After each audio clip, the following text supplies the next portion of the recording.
स्वयं को जाने एक सार्थक जीवन की ओर। कितना जिया यह महत्वपूर्ण नहीं है, कैसा जिया यह महत्वपूर्ण है।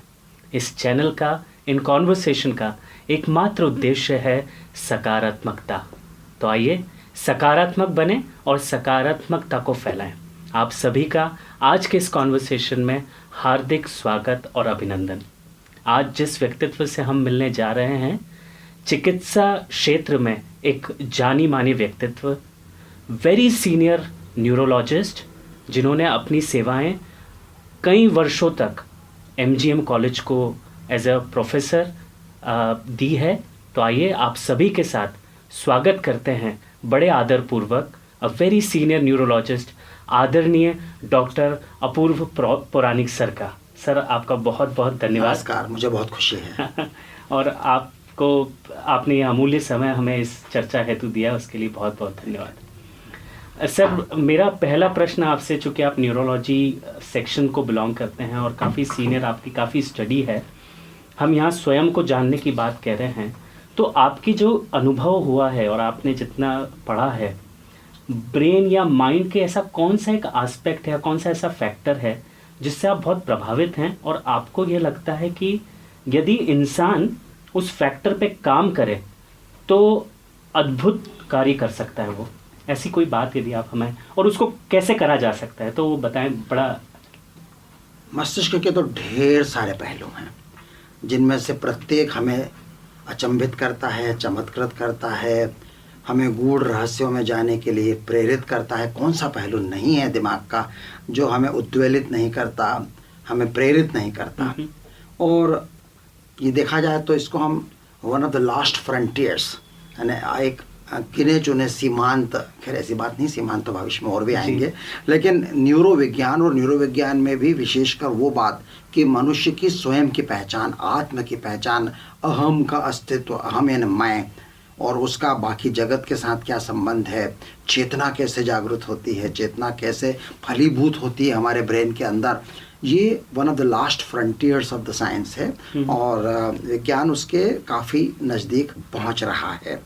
तो प्रत्येक चीज़ मुझे फैसिनेट करती है जी। पर कोई एक ऐसी एक्टिविटी जो आप हमें और हमारे व्यूअर्स को सजेस्ट करेंगे कि एक चीज़ को यदि हम पकड़ लें तो हम बहुत कुछ अच्छा बदलाव अपने जीवन में ला सकते हैं? मस्तिष्क को साधना प्रत्येक व्यक्ति के लिए अलग अलग तरीके से होता है। एक उन सब के पीछे जो एक अंडर करंट जो चलती है हमेशा, वो है एकाग्रता या फोकस, और दूसरा है वर्तमान में जीना, जो कि और भी कई विचारक समय समय पर कहते रहे हैं कि आगे भी जाने न तू, पीछे भी जाने न तू, जो भी है बस यही एक पल है। तो वर्तमान का बोध होना, एकाग्रता होना, वो हमें एक आत्मिक शांति देता है, वो हमारी मानसिक ऊर्जा को बढ़ाता है, हमारी जो बौद्धिक क्षमता है उसको बढ़ाता है, और वी बिकम एट पीस। तो वो एक प्रमुख गुण है, अटेंशन, एकाग्रता और वर्तमान को साधना। खैर इसके आगे और भी बहुत सारे काम हैं, पर अगर आप कोई एक चुनने को कहेंगे तो मैं इसके ऊपर जोर दूंगा। तो सर, चूंकि आप एकाग्रता की बात कर रहे हैं, वन पॉइंट फोकस की यदि आप बात कर रहे हैं, तो काफ़ी बार ऐसी बातें होती है मेडिटेशन। तो मेडिटेशन की भी बहुत सारे फॉर्म्स हैं जो हम लोग जानते हैं।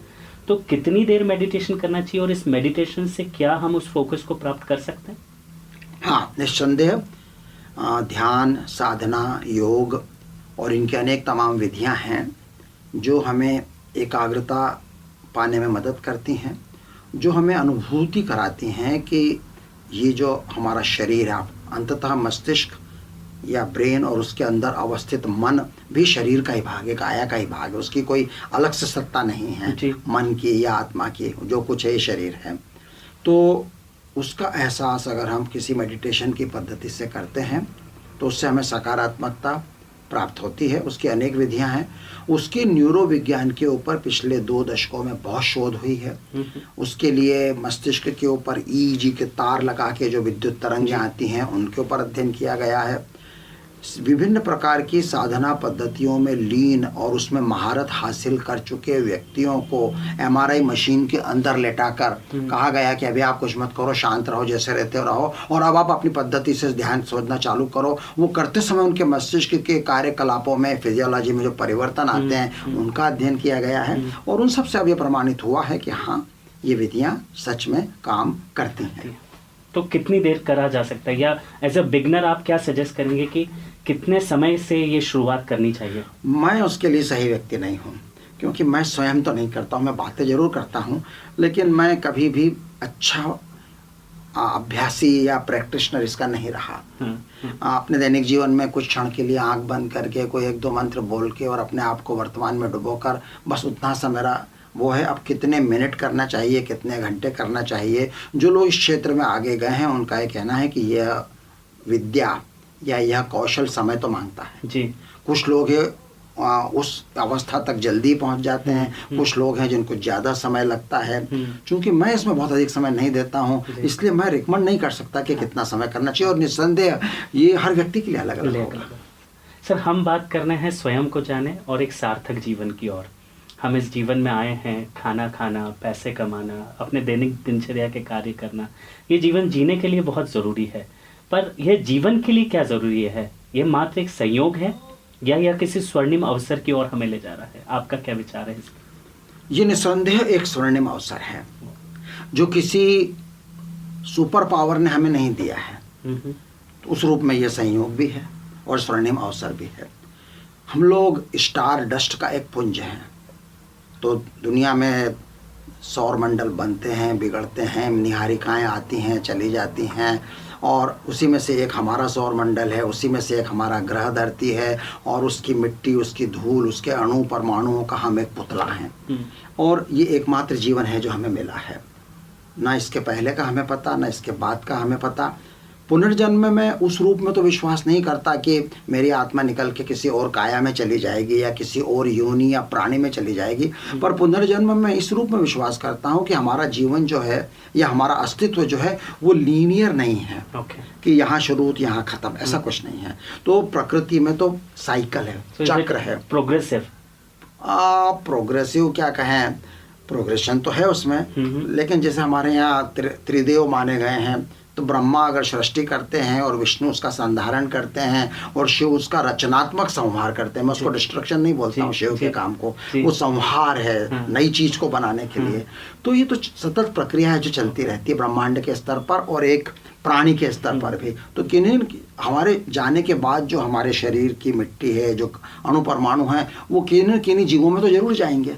कोई न कोई पुतला तो उसके कुछ को हजारों लोगों में जाएंगे, तो वो ग्रहण करते हैं। तो इस तरह से चक्र चलता रहता है। आप वो लीनियर के बाद कुछ और बताना चाह रहे हैं? मैं ये कहने जा रहा था कि हमारा जीवन और न किसी प्राणी का जीवन, न किसी ग्रह की आयु, न किसी सौर मंडल की आयु लीनियर नहीं है। ये तो सतत चलने वाली प्रक्रिया है।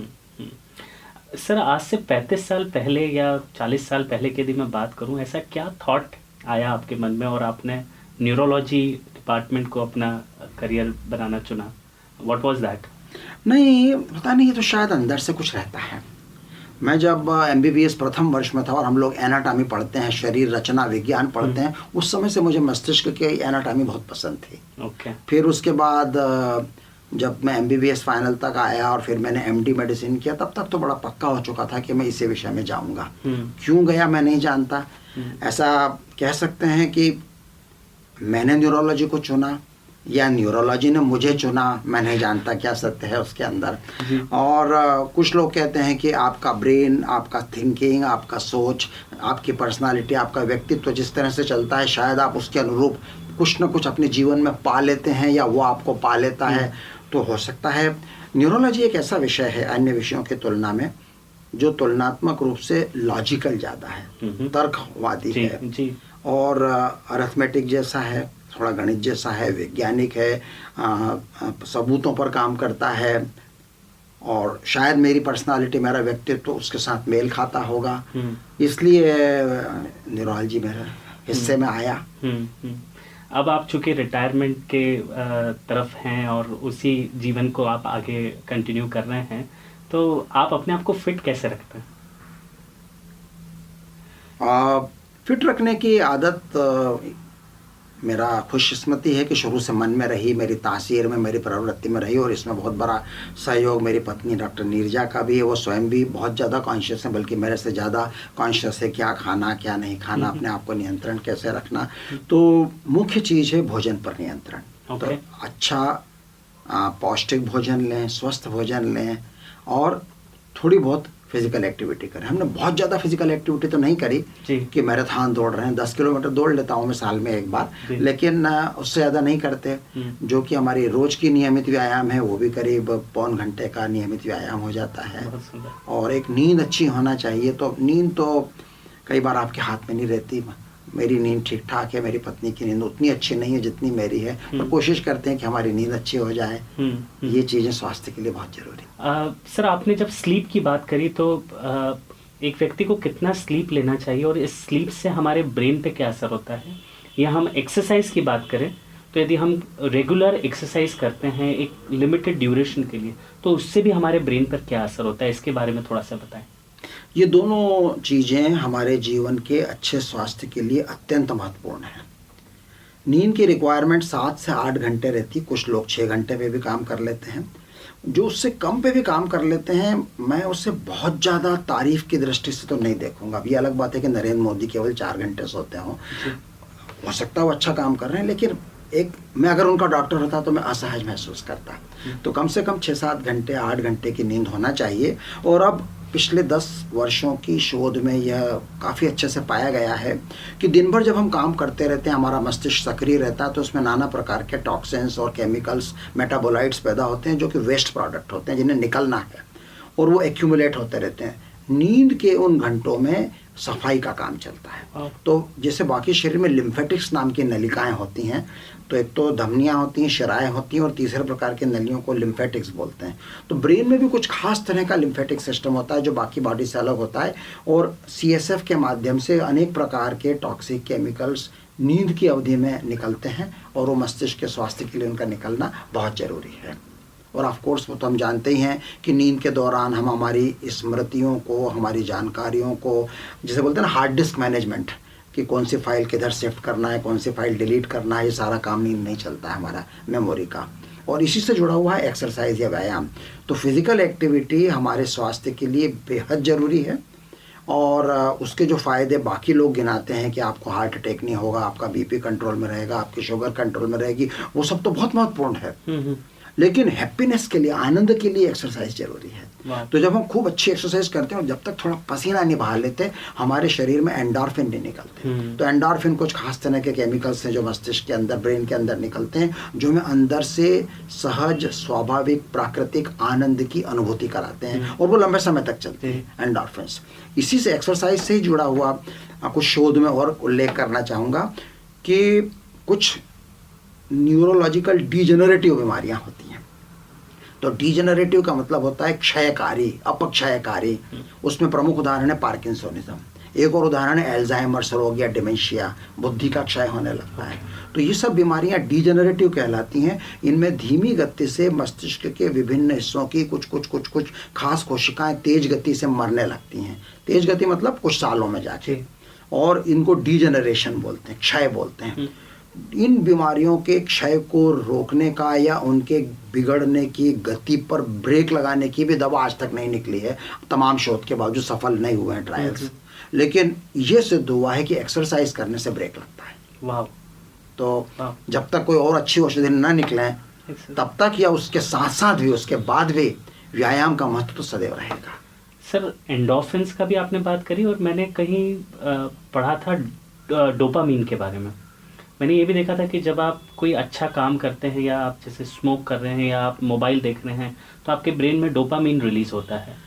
ये विषय थोड़ा लंबा हो जाएगा। इसको न्यूरोट्रांसमीटर्स कहते हैं जी। हमारे मस्तिष्क में डोपामिन, एंडोर्फिन, नॉरएड्रेनालिन, सीरोटोनिन, नाना प्रकार के रसायन होते हैं जो विभिन्न न्यूरॉन संधियों के ऊपर स्त्रावित होते हैं, सीक्रीट होते हैं, और जो मस्तिष्क में विद्युत रासायनिक गतिविधियों का माध्यम बनते हैं। तो डोपामिन एक प्रमुख न्यूरोट्रांसमीटर है जो हमारे रिवार्ड सिस्टम का हिस्सा है। कि आपके सामने एक पेस्ट्री रखी हुई है और आपको पता है कि आपको डायबिटीज़ है, आपको नहीं खाना है, लेकिन अभी आप खा लेंगे तो आपको एक तात्कालिक तृप्ति होगी, तो इसको बोलते हैं इमीडिएट रिवार्ड। और एक होता है लेट रिवार्ड। अगर आप नहीं खाएंगे तो आपके महीने भर तक की आपकी डायबिटीज़ ठीक रहेगी। तो लोग इन दोनों में संतुलन नहीं रख पाते। तो डोपामिन है जो आपको तात्कालिक लाभ के लिए ललचाता है, दूसरे हार्मोन है जो आपको ये सजग बनाते हैं कि नहीं नहीं, अभी आपको अपने आप को कंट्रोल करके रखना है।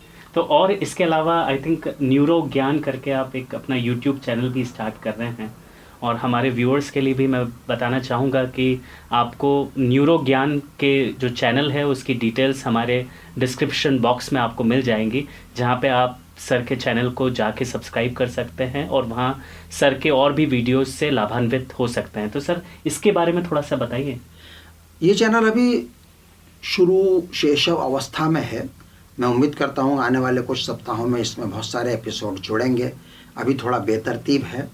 इसके अंदर कुछ उप चैनल होंगे, जैसे न्यूरो ज्ञान MBBS और MD डॉक्टरों के लिए, न्यूरो ज्ञान जनरल प्रैक्टिशनर्स के लिए, न्यूरो ज्ञान विज्ञान के अन्य विषयों के लिए चिकित्सा के अलावा, न्यूरो ज्ञान सामाजिक, राजनीतिक और समसामयिक। तो ऐसे करके अलग अलग विषयों के ऊपर मैं इसमें मेरे छोटे छोटे वीडियो, कुछ बड़े वीडियो, कुछ लघु वीडियो, और इसी के साथ समानांतर पॉडकास्ट जो प्योरली ऑडियो होता है वो भी न्यूरो ज्ञान नाम से होगा। ये सब शुरू जस्ट हुआ है और इसी नाम से एक वेबसाइट भी लॉन्च होने वाली है neurogyan.com से। तो न्यूरो ज्ञान शब्द मैंने क्यों रखा, तो अब वैसे तो न्यूरो प्रत्यय के लिए हिंदी में पर्यायवाची हैं तंत्रिका या स्नायु, वो थोड़े से चलन में कम है। ज्ञान तो चलन में है, तो अंग्रेजी और हिंदी को मिला के ये हाइब्रिड शब्द बनाया। और फिर अब उसमें न्यूरोलॉजी के अलावा अन्य चीज़ें भी हम डाल रहे हैं, तो फिर उसके लिए हमने एक टैगलाइन बनाई, सबय ज्ञान न्यूरो ज्ञान, क्योंकि अंततः समस्त ज्ञान की निष्पत्ति तो मस्तिष्क में ही होती है, इसलिए सबय ज्ञान न्यूरो ज्ञान। तो ये चैनल है, मैं उम्मीद करता हूँ कि मैं इस पर समाज हित में कुछ योगदान दे पाऊंगा। आपको बहुत बहुत शुभकामनाएं और बहुत बहुत उसके लिए प्रार्थना कि आप बहुत अच्छा करें उस क्षेत्र में भी। सर, इंसान के जीवन में ऐसी कौन सी मूल्य हैं, वैल्यूज़ हैं जिनसे आप बहुत प्रभावित हुए और आपको ऐसा लगता है कि ये मानव जीवन में बहुत महत्वपूर्ण भूमिका निभाते हैं? वो बातें या वो क्वालिटीज़ क्या हैं? एक तो पॉलिटिकल लेवल पर, राजनीतिक सामाजिक स्तर पर मेरा जो ट्विटर हैंडल है उसका नाम है अपूर्व @हिंदी वाला। तो उसमें हिंदी वाला जो प्रत्यय है वो इंगित करता है कि मुझे अपनी मातृभाषा से प्यार है और मैं भारतीय भाषाओं के और मातृभाषाओं के समर्थन में शोध पढ़ता रहता हूँ, उसके बारे में बोलता रहता हूँ। तो अपनी भाषा, अपनी पहचान, अपनी जड़ इंसान के लिए बड़ी महत्वपूर्ण होती है। तो भाषा के माध्यम से मैं अपनी समस्त सांस्कृतिक पहचान के ऊपर महत्व देता हूँ। एक तो ये हुआ। दूसरा, मैंने अपने ट्विटर हैंडल में लिखा है कि मैं एक डेमोक्रेट हूँ, अर्थात मैं प्रजातंत्र में विश्वास करता हूँ। मैं अथॉरिटेरियन या सर्वसत्तावादी विचारधाराओं का घोर विरोधी हूँ। एक मैंने लिखा है कि मैं विज्ञान का घोर पक्षधर हूँ। मेरा एक पॉपुलर लेक्चर है, मिथ्या विज्ञान की पहचान कैसे करें। तो मुझे मिथ्या विज्ञान और अंधविश्वासों के प्रति घनघोर विरोध है और मैं उस बारे में बोलता रहता हूँ। तीसरा, मैंने अपने आप को लिखा है सेक्युलर, धर्मनिरपेक्ष। अब सेक्युलर शब्द अनफॉर्चुनेटली हमारे देश में वो विकृत अर्थों में आ गया है, तो मैं अपने लिए उसको मानूंगा सर्वधर्म समभाव। लेकिन धर्म कौन सा? रिलीजन वाला नहीं।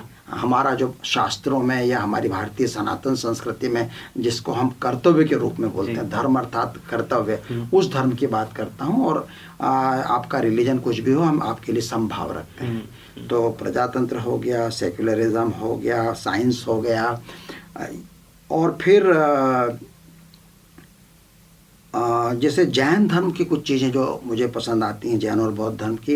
एक तो पहले मैं बता दूं, मैं नास्तिक हूँ, तो मैं अनीश्वरवादी हूँ। मैं किसी सुपरनेचुरल पावर में विश्वास नहीं करता, क्योंकि मैं विज्ञानवादी हूँ, तर्कवादी हूँ, बुद्धिवादी हूँ। फिर एक और चीज़ जो मुझे लगती है वो है कि मध्य मार्ग, जो हमारे यहाँ जैन और बौद्ध धर्म में कहा गया है कि अति सर्वत्र वर्जियेत, हमें एक्सट्रीम कहीं नहीं रहना, जहाँ तक संभव है बीच का मार्ग लेके चलना, तुम भी सही ये भी सही। उसी से जुड़ा हुआ जैन धर्म का शब्द आता है अनेकांतवाद। तो मैं मानता हूँ कि सत्य के अनेक पहलू होते हैं। कहने को हम कहते हैं सत्य निरपेक्ष होता, ठीक है होता होगा निरपेक्ष, लेकिन हमेशा नहीं, सत्य भी सापेक्ष होता है, तो उसके भी अनेक पहलू होते हैं। तो मैं उस बात को भी मानता हूँ। ठीक है, कुछ सत्य हैं जो ध्रुव सत्य कहलाते होते होंगे थोड़े बहुत, लेकिन अधिकांश सत्य तो सापेक्ष होते हैं, उसके अनेक पहलू होते हैं। तो अनेकांतवाद, स्यादवाद, मध्य मार्ग, ये कुछ चीज़ें हैं जो मेरी फिलॉसफी को परिभाषित करती हैं। बहुत सुंदर सर, बहुत सुंदर सर। ऐसी कोई सी एडवाइस जो आपको लाइफ में मिली आपकी, जो आपको बेस्ट एडवाइस लगी जीवन में, और वो किसने दी और वो एडवाइस क्या थी?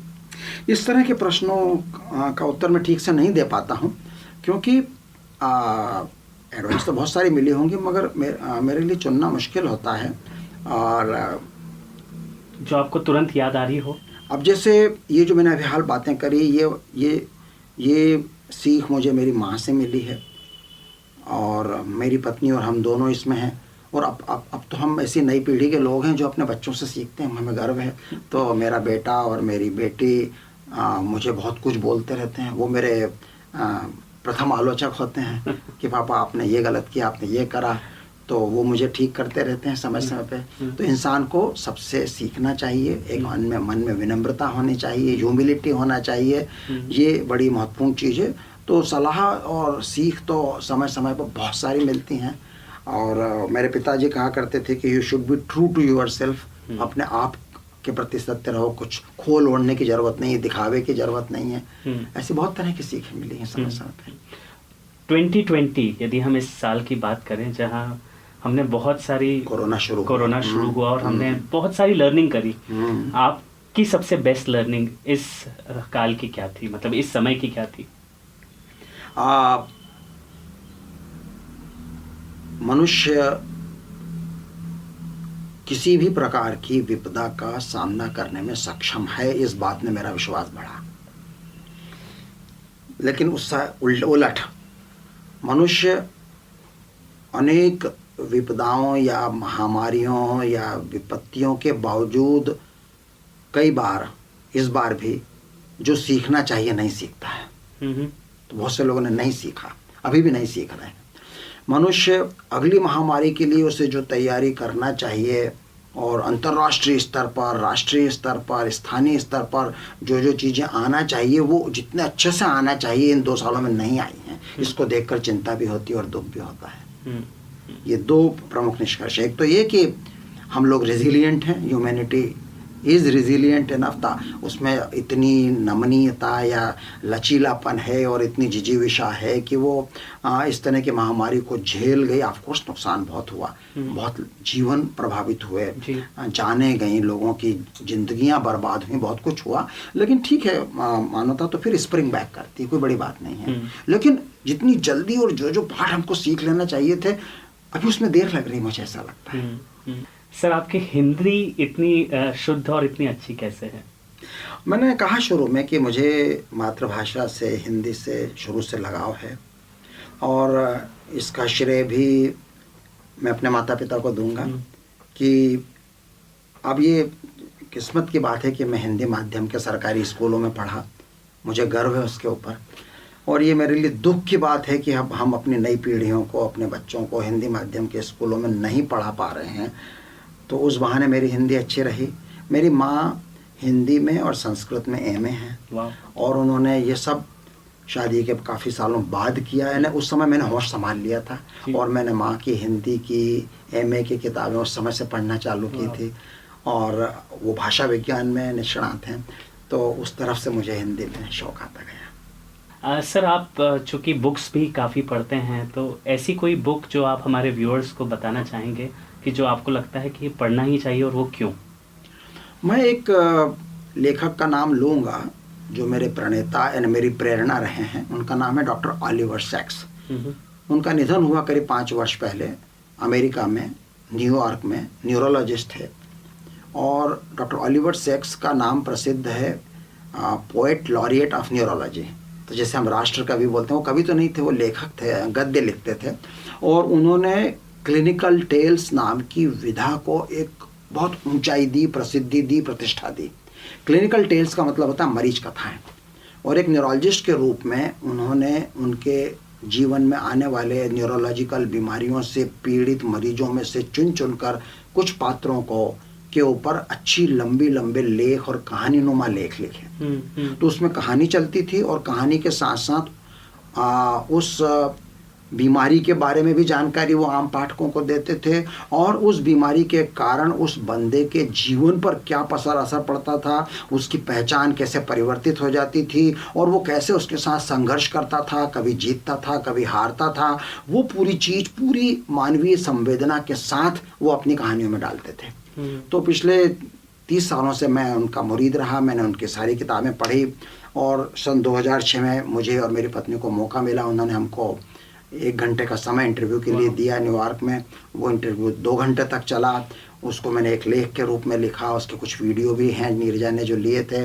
और मैं बहुत समय तक सोचता रहा कि मुझे भी वैसी कहानियाँ लिखना है, मुझे भी वैसी क्लिनिकल टेल्स लिखना है, पर अपने प्रैक्टिस की और टीचिंग की व्यस्तताओं के चलते, और फिर जब कोरोना आया और लॉकडाउन लगा तो प्रथम लॉकडाउन में मैंने वो कहानी लिखना शुरू करी। तो अभी तक मेरी 20 कहानियाँ बन गई हैं।